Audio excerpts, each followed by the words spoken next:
Good morning, everyone, and welcome to our BAME Recruitment webinar. Thank you, and it's been quite an overwhelming amount of people that have signed up to this, so obviously a big topic area in the housing industry. In terms of a little bit of housekeeping, we're all at home, as you can tell, so if there's any distractions, dogs barking, kids arguing in the background, then you know why. In terms of just a little bit of an overview of today, we're going to start off with some introductions to our panel. We've prepared a presentation just to talk you through in terms of where we've been from a BAME journey, and we'll talk through that, and then any questions that anyone has at the end, we will take them. So allow us to go through the presentation, but if you've got a question, if you stick that into the chat box, what we'll do at the end is we'll try and get through as many questions as we possibly can. I'd imagine that we're going to be somewhere in the region of 45 minutes to an hour, but at an hour we will cut it. So without further ado, we'll get on with it. First and foremost, just wanted to introduce you to the panel. Thank you to those for giving up their time to talk through our BAME strategy today. Going to hand over to Chris first. If you just want to give everyone an introduction to yourself, Chris. Thanks, James. I nearly made the cardinal mistake of starting the presentation on mute. So good morning, everyone, and welcome to our webinar. I'm Chris McGuinness. I'm Riverside's Chief Financial Officer, but far more importantly, I'm the exec sponsor for Origin, which is our BAME staff group, and we'll talk to you a bit more about that in a while. Thank you very much, Chris. And then we'll hand over to Alison. Hi everybody, my name's Alison Cuddy. I am a Housing Services Manager at Riverside, but more importantly, I am the chair of our Origin BME staff group. Awesome. And Lynn? Morning everyone, my name is Lynn Bowker and I'm the Equality and Diversity Manager for Riverside. And finally, but not least, Emily. Hi everyone, yeah, I'm Emily. I'm one of the talent partners at Riverside, but I'm working with a wider working group of various people in Riverside to deliver the BAME talent acquisition strategy. Thanks, Emily. And my name, James Layton, Managing Director and owner of Anderson James Recruitment, who's worked with Riverside to put together a BAME strategy. As I'm talking, there's a blizzard happening outside, so belting it down with snow. So without further ado, I'll share my screen and we'll go through the slides of the presentation. So that should work. Back to front, good start. So just to give a bit of an overview, I suppose, something that we had started working on in 2019, we put together this strategy. And one thing we were really conscious of not doing here was trying to tell people what to do with their strategy. It's a unique process that each business is at a different stage of. And I think one thing that we were all conscious not to do is this is not us bragging, look at us, this is what we've implemented. This is very much just, if anyone can take any value through the journey that we've been through and look at the mistakes and the wins that we've had during our talent journey, then that's a good thing for the whole industry. And I suppose from a personal perspective, I've had thousands of questions since we started this journey. And I suppose this was the easiest way of putting it out there so people could see what we've done to date. So I'll firstly just hand over to Chris, who's just going to give us a summary. Thanks, James. So before we start, and I talk to you a little bit about what we've done, I thought I would deal with two potential elephants in the room. And so the first one is the use of BAME as an acronym. So like many organisations, we've begun to discuss the use of the acronym BAME. But also like many, we don't really have the answer. And we continue to use the term until we or someone else solves the problem. So I'm really sorry if it grates or offends, we mean no harm by it. And then the second thing is why a white lead? This isn't meant to sound defensive in any way, but I think it's important that we that we talk about these things. So I joined Riverside 3 years ago, and after a few months was asked to be the exec sponsor for Origin. And I was really worried about this at first. I'm a white gay girl from Wales. What did I know? I spoke to BAME friends and ex-colleagues who made me realise something. that I do know what it feels like to have all the heads in the room turn when I walk in, and not just because of my natural beauty. I've wondered if my sexuality was the reason I didn't get that job or a promotion. And I have people make assumptions about me every day that aren't true.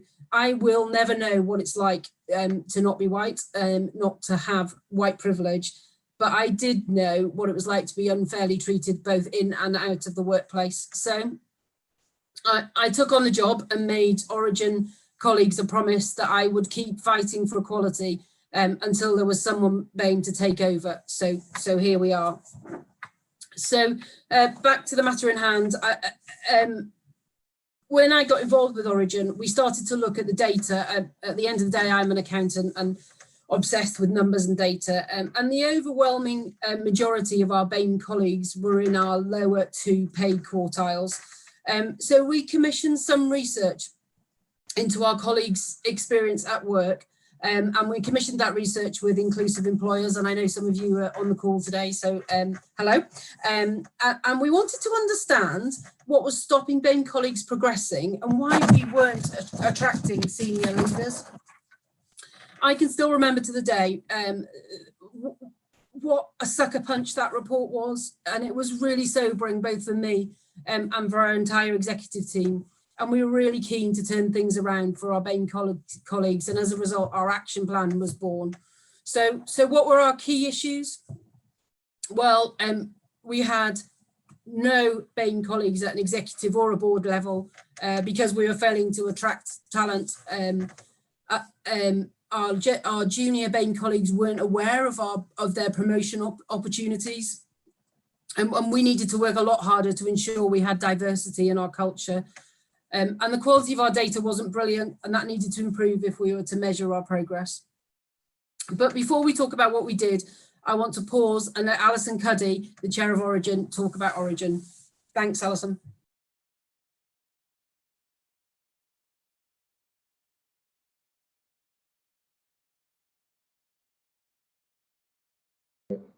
There we go. Thanks very much, Chris. Yes, as Chris said, I have been the chair of Origin for just over 2 years now. Origin has grown from strength to strength, but I just want to take it on a little bit of a journey because it does hit home about what the group's all about. So Origin's the longest running staff group within Riverside. It started originally set up in 1982, and this was shortly after the Toxteth riots in Liverpool. The reason why it was set up is to address perceived inequalities of progression of BME staff, and that was in 1982.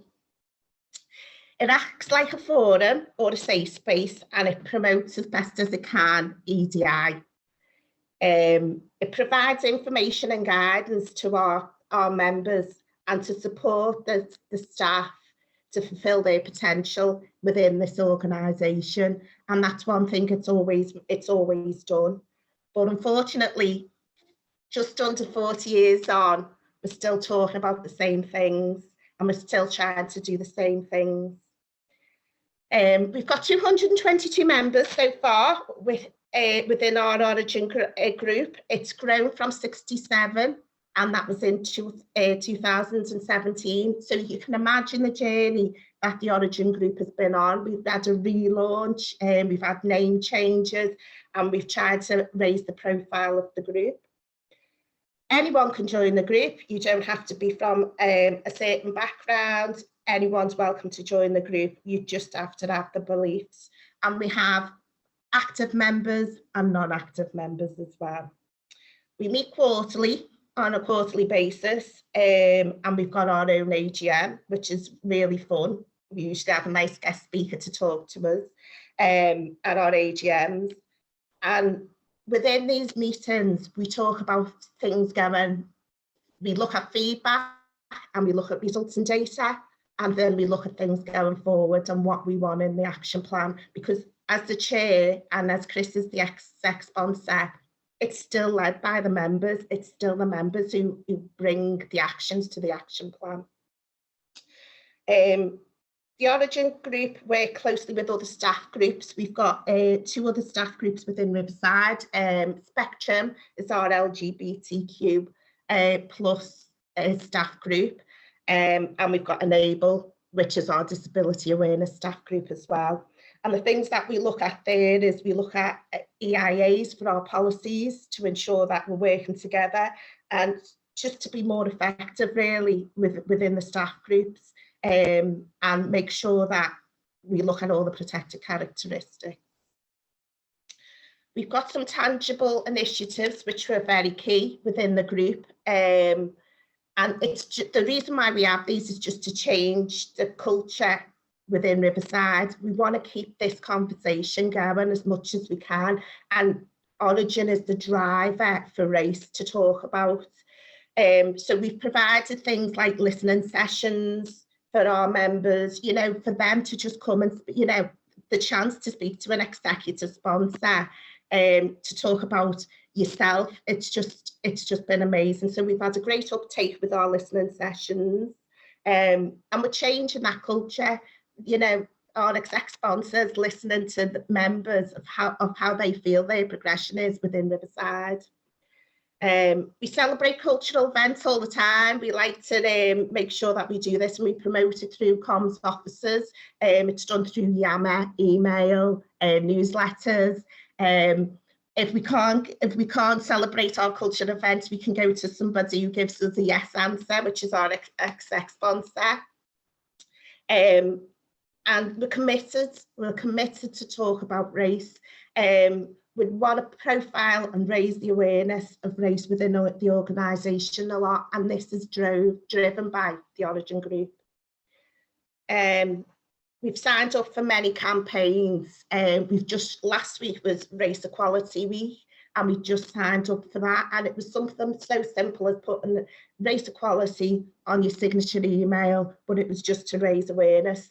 Then we've got more in-depth campaigns that we've signed up to, such as the Race at Work, and Lynn's just going to quickly talk about that one. Thanks, Alison.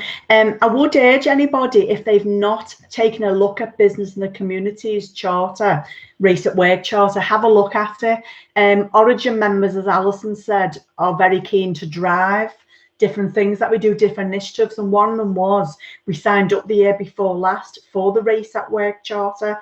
And that's got 5 key principles. So one is appointing an exec sponsor for race, which we've got with Chris. Another principle is about capturing ethnicity data and being very honest and publicising your progress against that, which we've done with our pay gap analysis.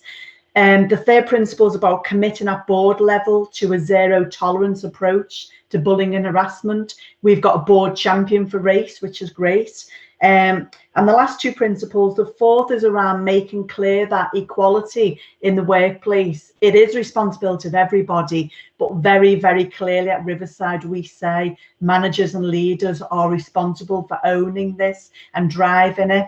And the 5th principle is taking action to support ethnic minority career progression. And as James said, while we're not claiming to be perfect, hopefully you'll see from today different things that we are working on, and that's going to hopefully achieve the 5th principle. Thanks, Alison. Brilliant, thanks, Lynn.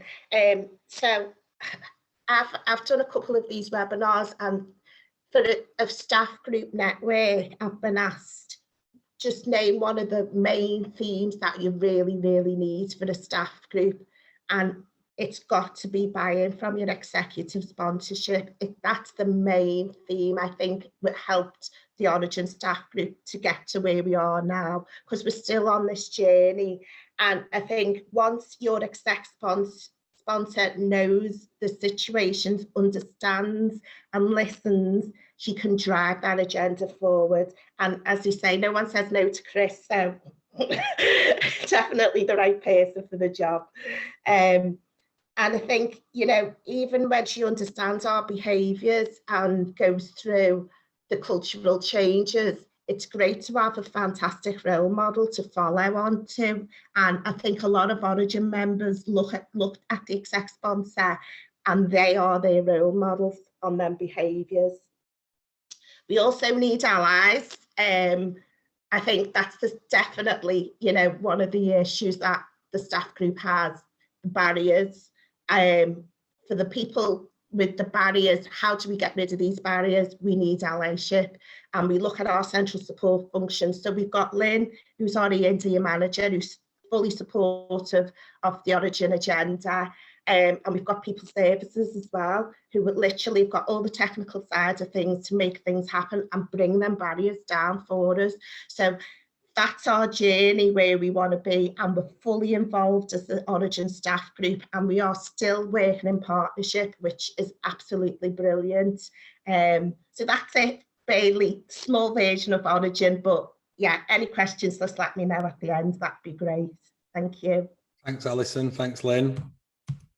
This presentation is not playing ball. Here we go.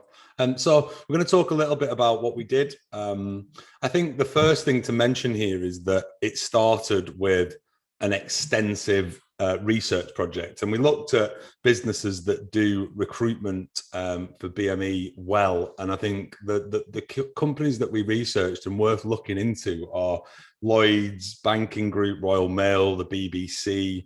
We did lots and lots of research and spoke to some of those companies. And one thing that was consistent was start anywhere, you know, and really, really try and get the buy-in from A, the exec team, but B, well, in our case, the Origin staff group. And we worked with the Origin staff group, and we socialized a vision and mission statement that we believed in from a strategy point of view. And I think the one thing that was really, really enlightening is that everyone wanted to get involved. In fact, in some ways, everyone wanting to get involved slowed down our progress on the plan. And I think that was an amazing experience for me. Was we put the plan to people, and we just kept adding and adding and adding to the plan as we went along. We also developed a BAME strat plan. We developed almost an EVP for BAME recruitment within the Riverside group. And the good thing is that our values had already been changed, and the Riverside way had been changed to support that. And we just outlined some simple ways about attracting and recruiting more BAME colleagues to the organisation. And we considered all sorts of things, and I'm sure there'll be some questions at the end around this, but we looked at things such as Textio, we looked at things such as advertising platforms, and the one consistent theme that came up with our Origin group was all that happened with those things was that we were delaying the unconscious bias that came with the tools. So whilst they were useful to have blind CVs and putting our adverts through a Textio platform where it'd tell us that certain words were more appropriate and weren't more appropriate, what we found was that that was just delaying the inevitable of the unconscious bias. And we'll come back onto that a little bit later. We then created an internal talent acquisition strategy, which outlined our plan for how we would get to the place we wanted to get to. And then we formulated a really simple 6-step journey. So first and foremost, we built the data sets that we wanted to. The really important thing, and where everyone will start from a very different standpoint for me, is that everyone's data is going to be very different. And, you know, one thing that we learned quite quickly was that we didn't have enough data. We wanted more. And I think the big learn for me was that we had to build these data sets up front. We needed to take accountability, and we did that by sharing the key messages internally with as many people that would listen to us. And by sharing those messages, we made the group and the BAME staffing group or talent group accountable for the actions that we put together. We raised awareness, you know, we got all parts of the business involved, from exec through to marketing, through to comms, the HR people services team, right across the operational teams. We examined the recruitment processes and whether they were fit to purpose and whether that they alleviated the problems that we were having, if any, of unconscious bias, and we changed those processes. We then looked and reviewed, and we've already had a stage of this. We look to review and re-energize that plan throughout the next 6 to 12 months. And one thing that we're learning is some things are working really, really well, and some things aren't working so well, and we will adapt that to fit. And we'll just talk you through a couple of those things now. Oh, it's working. Fantastic. So actions implemented. I'm going to pass over to Chris. Thanks, James. So what do we do? I'm a big believer in kind of tangible actions and focusing on practical things that we can do. So one thing that is linked to the first one but isn't actually specifically on here is board recruitment. And last spring saw us recruiting 4 new board members, just as we went into the first lockdown. Timing wasn't brilliant. And along with a couple of colleagues, I did the first round of interviews for those board members. And I insisted on interviewing every single BAME applicant for the board membership. It wasn't something that was necessarily accepted by everyone, but I just felt that it was really, really important. And funnily enough, we now have a BAME board member. And we've been talking for some time as an organisation, probably about a year, and it may well have predated me, about positive action, the Rooney Rule, and as well as promoting existing BAME staff, which I'll come on to, how we recruit BAME talent. But we had to be practical, and this is the reason why we have our own rule rather than the Rooney Rule. Some of our junior roles attract many, many applications, and we practically couldn't offer every BAME candidate an interview. If you think some of our care and support schemes in London, they're almost entirely run, staffed by BAME colleagues, and we just couldn't, practically, we would have just ground the business to a halt. So we decided to target the issue that we had, which was BAME representation in manager and above levels. So back to that point of the majority of our BAME staff were in the bottom 2 pay quartiles. And targeting the issue that you actually have is really, really important when considering positive action. You need to be able to justify the action. Now, clearly, I am no lawyer, but we did take legal advice, and I would advise you to do that before you move forward with something like this. So if you apply for a manager role at Riverside, whether it's internal or whether you're an internal candidate or an external candidate, and you meet the minimum essential criteria, you get an interview. And we are monitoring the proportion of interviews to applicants to ensure that we minimise unconscious bias in our managers. So the next thing, it's not the next thing we did, but the next thing I will talk about is the ethnicity pay gap. So we've now published 2 ethnicity pay gaps as an organisation alongside a set of actions, and they're available publicly. And the reason we publish it is we must be accountable. If we're going to change things, we need to be honest, transparent, and accountable for our actions. We wrote a new dignity at work policy, and that kind of, in old language, that's kind of a hate crime policy, but now a dignity at work policy is sort of an all-encompassing policy, including hate crime. And as part of that, we launched a campaign that allowed staff to report discrimination of any sort, and that was called Call It Out, Clear It Out. And as part of that, we brought in an external training company called Diverse Matters to lead dignity at work and workplace discrimination training. And we trained managers, equality and diversity champions, leaders, board members, and our people partners. And I attended every single training session to explain why it was important. We've a range of mentoring programs.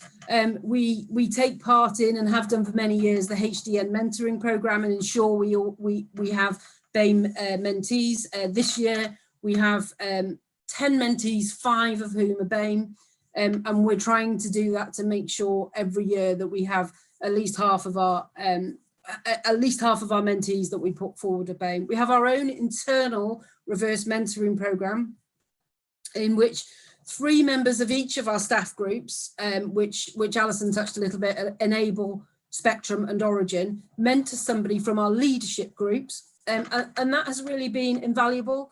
And one of the very early, one of the pilots of the reverse mentoring saw Alison Cuddy mentoring somebody senior in our people services department, and I think that did something quite magical at a time when we were launching this program. And we always had people services buy-in, but I think those in-depth conversations actually led to kind of a real drive from people services as well, and that's been really, really important that we all work together. And then last but by no means least, we took part in the Greater Manchester Housing Partnerships MMU project to look at barriers to progression for BAME staff, and I know that lots of you on this webinar have kind of come via that route.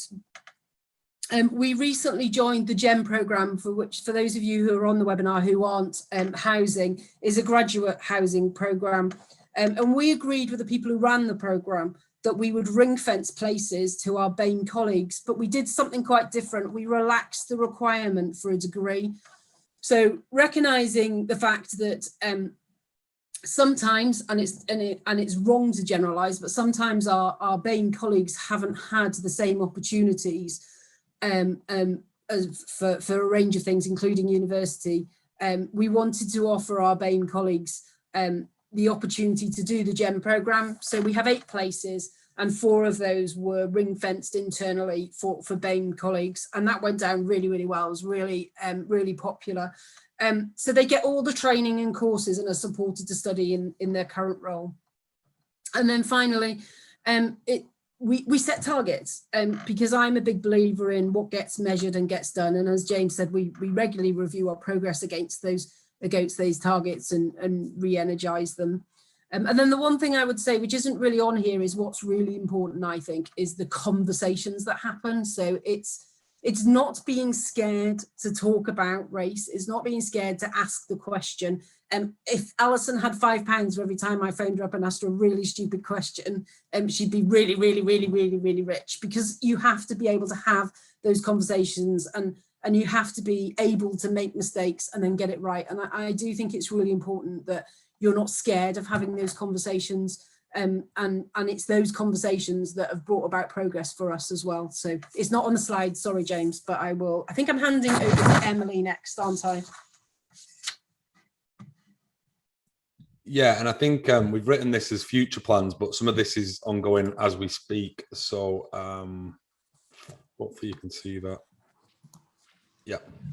Thanks, James. Yeah, a lot of this is very much already in progress. I mentioned in my introduction, there's various people throughout the organisation that are supporting with this. So we meet every Monday morning, and we've got a proper project plan in place. Alison attends, and Lynn.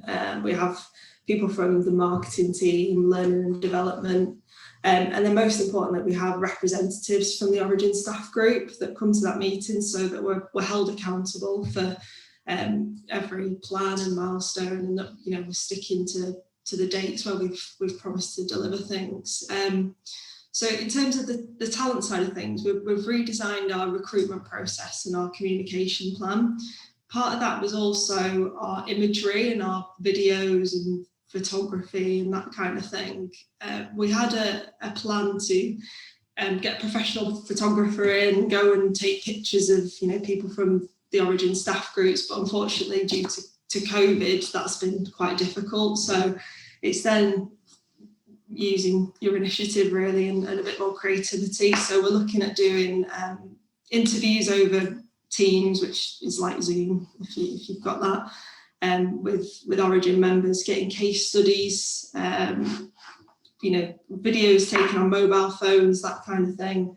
And we're also updating our current websites with photographs of our Origin members.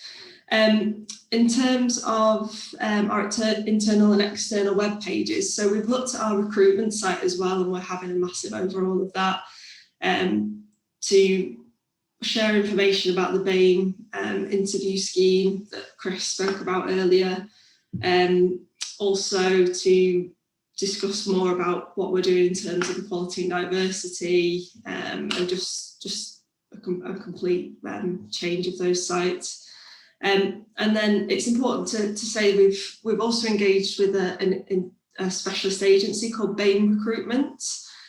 They've done another audit of our recruitment processes. So they're looking at our interview materials, our job descriptions, our general process when it comes to recruitment. And they've given us some recommendations that's actually only just come back this morning. So I've not had a proper read through that, but there's definitely some really interesting things that perhaps we wouldn't have noticed ourselves.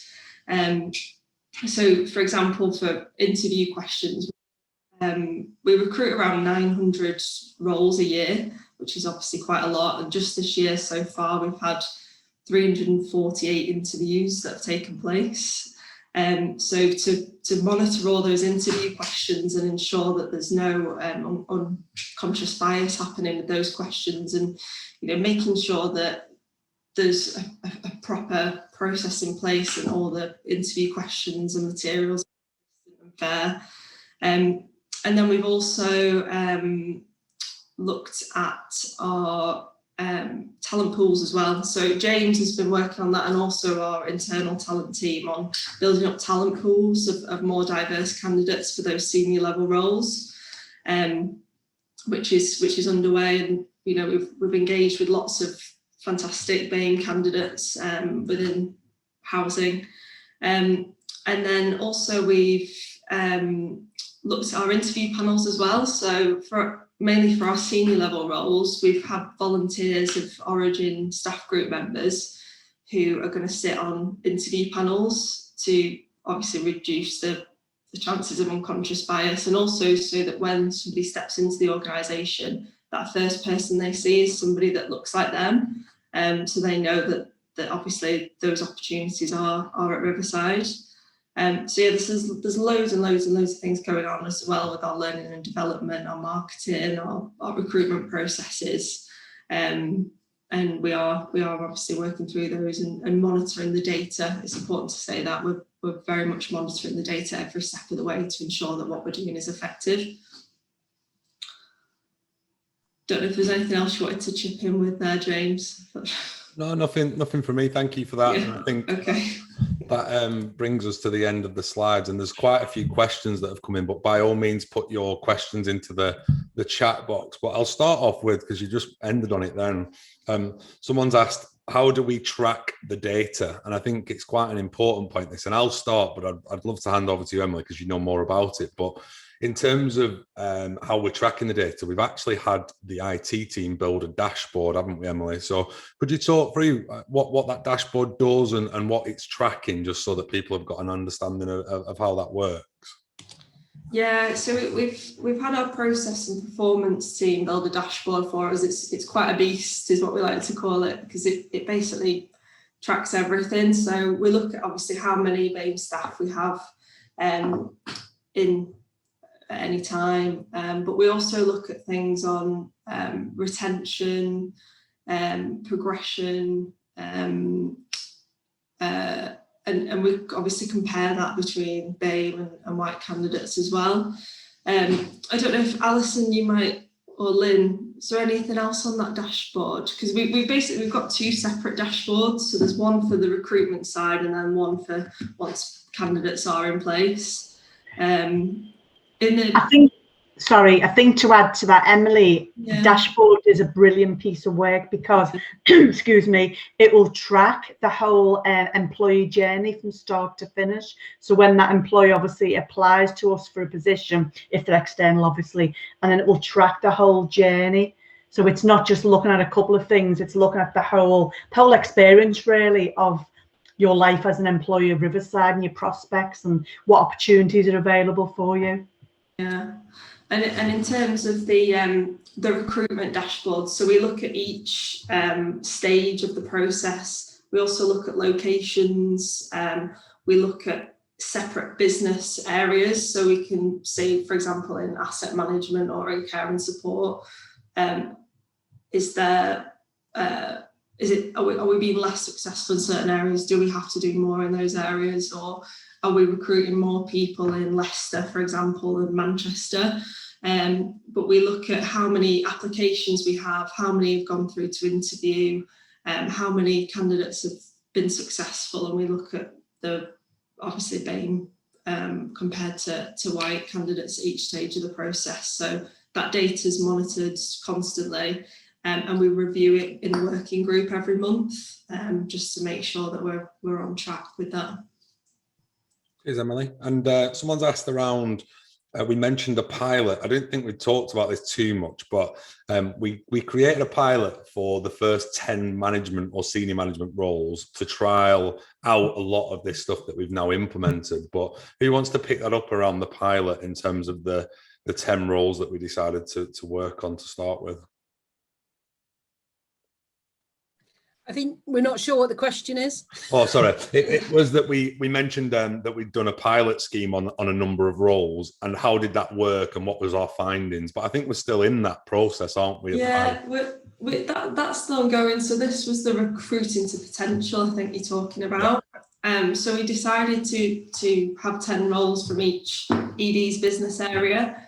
And we were kind of aiming at head of or above level roles to look at recruiting to potential. So that's still very much underway, because we can only do that as and when the roles come up. And since we launched this in October, to be honest, we haven't had that many head of level roles come up so far. But we've obviously looked at the interview questions and how we're recruiting for those positions.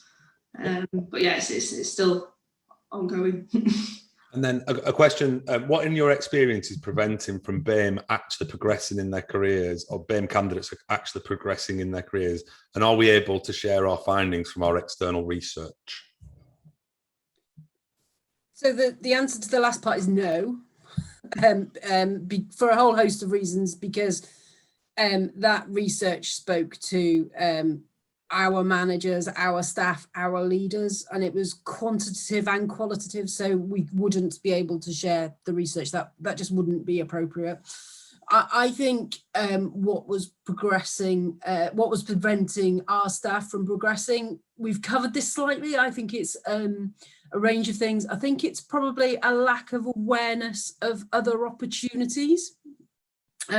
So a lot of our junior BAME staff work in our care and support function, particularly in the south.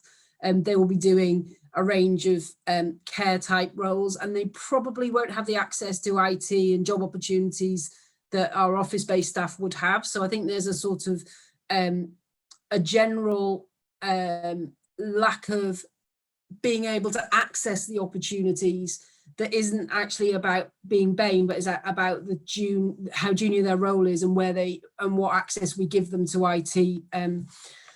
So I think there's something in that. I think there is that. I think we found and that there was a bit of a culture that I didn't recognise as a leader of the organisation, but there was a bit of a jobs for the boys culture, not in a gender sense, but in a you have to know the right person to get the right job and the right promotion.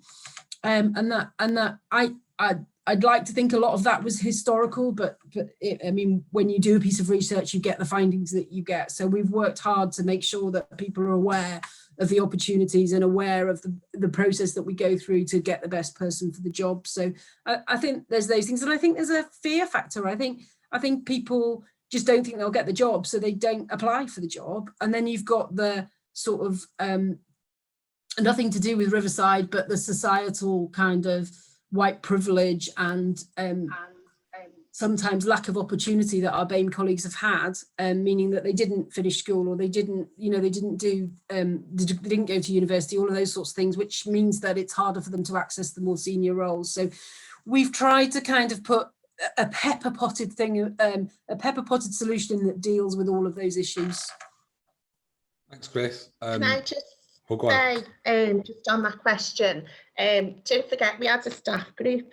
This staff group's been running for that long, so we were raising these concerns, and I think because we had the staff group and it was getting talked about, we'd action things, and for some reason or other the actions would fall away. It's never gone away, it's always been there. And I think for what's different now, and I've got to say, it's got them barriers have come right down, and the staff group members who have been here for 40 years and have gone, oh, here we go again, and I love it when this time happens. The difference is we are making that difference. We're moving the stages, and yeah, we're not at the end of the journey. We're far from it. We've got a long way to go. But when you've got a BAME guaranteed interview scheme for external applications, the members can see that we are making a difference. When you've got these mentoring programs in place and leadership and listening to Black voices, I think that's the difference, and that's the differences that we are seeing. So you know, we could have had a report, but it wasn't a big shock, or it wasn't, we knew these things were happening. We did. I think we just needed to act on them properly and follow that action plan, because my action plan is completely the same. Origin's action plan is completely the same as the People Services HR plan. It's just bringing them together and working together. So that's just my answer for that question. James, could I add a little bit, please? Yeah, just to echo what Chris and Alison have said, I think there's been a huge cultural shift in confidence from our BAME colleagues. So like Alison said, at the beginning, people were saying, we've heard it all before. This has been tried before. What's different now is you've got a very, very strong exec sponsor. You've got a very, very strong chair. And the listening sessions were a real good brainwave that started last summer. So the listening sessions where people could come along and just say how they felt and what they felt was holding them back. And Alison and Chris ran them at various times. They did an evening one as well, which took into account some staff in care and support who couldn't come to a daytime one. And I think those listening sessions were key. People felt, or, you know, the CFO's come along to the meeting. She's actually here. She's listening to me. So I think there's been a big confidence shift, to echo what Alison's just said, which has been for the better. People believe now that things are happening. I just add something really quickly, sorry, James, as well. I just wanted to say the way things have changed within our talent team as well, the way things are set up now for us to be able to properly partner with the business, and also because we're tracking things now, and we're, you know, as I mentioned before, there's quite a high volume of recruitment. So there was obviously candidates that had slipped through the net that we didn't know about. But now, because we've got this interview scheme in place and I'm able to know who's been interviewed and check those interview notes, I can see people that have been in the organisation for a number of years, that have applied for roles, that haven't you know, had those opportunities or gone through to the interview stage. And then work with them and their managers to make sure that they've got a progression plan in place, so that next time they know exactly what they need to get that position. So it's about, as well, you know, making sure you're aware of that internal talent as well. Perfect. Cheers for that. There's a question in the chat actually just that I've missed. Do you monitor the breakdown of BAME groups and also female male BAME when analysing different equality of opportunity and talent pooling? I think in answer to that, in the short term, the dashboard that we've built breaks that down. Is that right, Emily? I believe we can dig down into quite a lot of data through our recruiting software, but I think from a breakdown of the group of BAME groups within the organisation, how would we do that, Chris? Is that done through the systems? So in terms of, I don't think we're currently monitoring the gender BAME split on top of the BAME. I think we probably could. I think we're probably focusing on ensuring that we get an increased, you know, that we are giving guaranteed interviews and making sure we increase representation at that level. I think it's quite an interesting. It's an interesting angle in the housing sector, particularly at Riverside, because we, as you can tell from this panel, we are quite well represented by women at Riverside in particular, but the sector at large. So I think it is an interesting one, and I think it is one we could look into further, but we don't currently do it. Yeah, and a good follow on from that actually was interested in how we've positioned the BAME guaranteed interview scheme internally and how that's been received. We've communicated that through a number of groups, but do you want to pick that up in terms of how that's been positioned from a global population of Riverside, Chris? Yeah, so we have the usual communication channels that you would expect any large organisation to have. We have regular, communications that go out a couple of times a week. Our chief exec blogs on a weekly basis. You know, there's a whole, we're kind of quite traditional in our communication methods, I think. So we've pushed through all of those. And this links to another question that's in the Q&A, which I've answered, which is around, you know, what sort of negativity have you had? And And the answer is very little. I'm aware of one, and it was somebody that is generally very negative about most things. So it's you know, it's quite hard to pinpoint, but we've positioned it as we've been very honest with everything that we're doing. So we've talked about with our group staff why we're doing what we're doing. We were very vocal about our actions, and we're very vocal about a whole range of things around this topic. So I don't think we've had any negative response about it, and most people want to work in a fair and you know, and diverse workforce, and all we're trying to do is ensure that there is no unconscious bias and people are actually kind of getting the opportunities that they should have. Perfect, thank you. And I think this is one for Lynn or Alison, but how do we tread the fine line between ensuring BAME colleagues are being heard and included and putting the burden on them? For example, if your network are getting involved in interview panels, etc., is this on top of their core roles? Yes, unfortunately it is. Yeah, it's a volunteer role, but I think when you're so passionate about something, James, and I think when you want to make a change, you will do it. And a lot of our members, I'd say, especially with, you know, all the external factors of what's happened this year with the pandemic, George Floyd and, you know, Breonna Taylor, it's brought it to the forefront. These people want to be heard. These people want to get involved, you know, and we've got, you know, we're looking at middle management to be sitting on panels for heads of and director levels, but we need training on how to do it because we are, you know, interviewing for roles above our own. And if we've got that technical support there, it's half the battle as well. You know, we want to learn, we want to be educated, and I think, you know, it's been really positive. Just answering that other question as well, there's staff there that do look at it, and there's always positive action against positive discrimination. You're always going to have that. But the answer that Origin members are giving out and feeding back is definitely the fact that we need to be equal. And until we're equal, we need that positive action in place. And I think that is what explains to other people who are mindful and say, all lives matter, and you know, that kind of thing comes out. Yeah, they do, but at this moment, we need to be equal, and that's all we're asking. And the exec sponsor gets it, the EDs are getting it, it's filtering down, and I think bit by bit, the barriers are dropping very quickly because that's the organisational change that's coming. Sorry, I've forgotten the other end of the beginning of your question. So I think there's a different. Go on, Lynn.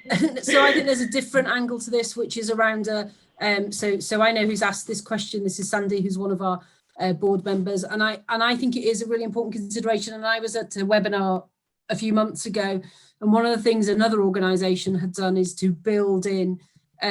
For the committee members of the staff groups, to build it into their job description, so that their managers and leaders were able to see that was part of their job, so that they were, you know, they were given the time to do it. We've been very fortunate at Riverside that our managers and leaders, you know, nobody says to Alison, well, you shouldn't be spending this time on Origin, because they know how important it is, and that's consistent across our staff groups. But if it became an issue, we would build it into our job descriptions. I think the other thing for me is that actually it's an opportunity for our Origin staff. So how many managers get to sit on an interview panel for a director or an exec director? And so whilst it is a burden on them, it's also an opportunity that they get to kind of be involved in that recruitment process as well. So we're constantly looking at a kind of, I'm a big believer in the sort of what's in it for me bit, and there is a big what's in it for them in this case as well. Sorry, I'll stop waffling. And I think, just to add, James, the reverse mentoring program is really working in that way, because there is, like Chris said, there's something, it's a two-way thing. They're obviously giving an insight into their protected characteristic to the senior person, but the senior person is also helping to develop them, because they can go to interviews, they can attend very senior meetings that normally they wouldn't even get a foot in the door. So I think all the little different things we're doing all come together to support BAME staff. Yeah, totally agree. And Helen asks, how are we approaching being responsive to the different lived experiences of people of colour? Struggles with the term BAME because it's such a gross term for such a varied group of people and experiences. And I think I'll pass to Chris in a second, but I agree that there's definitely a solution out there to this, and I see a lot of stuff online and in other webinars. But Chris, what's your thoughts on that as a question in terms of what your view is? Yeah, and this question is the reason why I mentioned it at the beginning. So when last summer, when we started to, probably a bit before that, we started to question the useful of the term BAME. My approach was to say, I get that it's not the right term, but I want us to focus on things that make a tangible difference to our BAME colleagues, rather than kind of navel gazing around what the right term might be. So we have started to have those conversations. I wish I had, well, I think I could make quite a lot of money if I had the magic answer, because it's on everybody's lips, isn't it? And I know, and the phrase people of colour, Alison and I have had this conversation, you know, was kind of the phrase when we were in school. So, you know, it's kind of that kind of, there's a circular thing about language as well. And you know, it's very, very similar in the LGBTQ community as well. I think in terms of what the right language is, I think how we deal with it as an organisation, and we've had a little bit of this, we've had a little bit of, well, you know, depending on which cultural event that we kind of celebrate, we have to be really, really careful to celebrate all cultural events. And we have been criticised for sort of saying, well, you didn't kind of pay any attention to Diwali or you know, or something like that. So and that's kind of illustrative, not accurate in terms of what we do. So we try to make sure that we kind of have that we celebrate the whole breadth of cultural events. It's tricky in this environment. So traditionally, what we would have done is have a shared meal in offices or other things. That's a lot harder in this environment. So we do everything that we can, and I think in 2021 we need to, at least as an organisation, find an answer to the BAME isn't the right word question. We just don't know what it is yet. James, could I just add a little bit to go on to what Chris has said, and Alison? We talked before about how key communications is to all this. Internal communications is really important. And we promote a lot of our stuff on Yammer. So Origin has a Yammer page. What Alison's done over the last few months, she set, it's like a subgroup up really, and it's called Origins of Riverside, which is a really good play on words. So well done, Alison. And what we do with that, because as someone said, the term covers such a wide group of people and cultures and religions and backgrounds. So the Origins of Riverside, it enables staff to put forward it's blogs about their culture or blogs about where their parents came from and all their memories of a different sort of cultural background, as it were. So that's going really, really well with people sharing. And we think that's really key to educating and communicating. Perfect. Which is a little something to add on. Yeah, just one other quick thing, sorry, on that, is I know I mentioned earlier about the working group that we have to hold us accountable for everything that we do in this talent plan. The Origin representatives on that group are from a diverse background, so we make sure that there are, you know, obviously Alison's on there, we have somebody who is Asian on there, we have different ethnicities and cultures and backgrounds on that group, so we can take everybody's experience into consideration when we're making any decisions. Perfect. Thank you for that, Emily. And I think... Can I just add one last thing? Sorry, yeah, James. You know, I think, you know, when you speak to colleagues and you speak to the Origin members, they're very, very vocal on how their progression's going. And, you know, if you've got someone in a role for 18 years who has been in that housing association for 18 years and could possibly be the next chief exec, it could happen to somebody else from a different background. And that it's the discussions that they're having together, because they think they're in the minority. But when you go from one and then you hear someone else, that they become the majority. And this is the difference. Instead of being the minority, they become the majority, and that majority work together to get that career progression through. And I think that's what we're trying to influence, and we do this through the listening sessions in our quarterly meetings, because people do think that they're on their own. They do think the reason, you know, they've all got the concerns of why they're in that role for that 18 years and they can't move up, you know, and that's the difference. I just wanted to say that. No, thank you for that. And I think that brings us to a quite a swift end. Wanted to just extend my thanks to the panel. Thank you for all your inputs and insights. I know it's a big topic and probably an hour doesn't do it justice, but one thing that we wanted to do is just at least get our story out there. I'm happy to make the link available for people that haven't been able to attend. So if there's anyone in your network that you think might enjoy this, then by all means drop us a message and I can send that out. Also happy to share the slides of today's session. Just if anyone wants those, please feel free to reach out on the email address. And yeah, I just want to say a massive thank you. I think this is a big topic. It's something that we're all very passionate about. We've lived and breathed this strategy for the last 12 months, and we're very proud of where we've got to, but it's a journey. It's certainly not a destination, and one that I'm proud to see how it unfolds over the next 12, 18 months.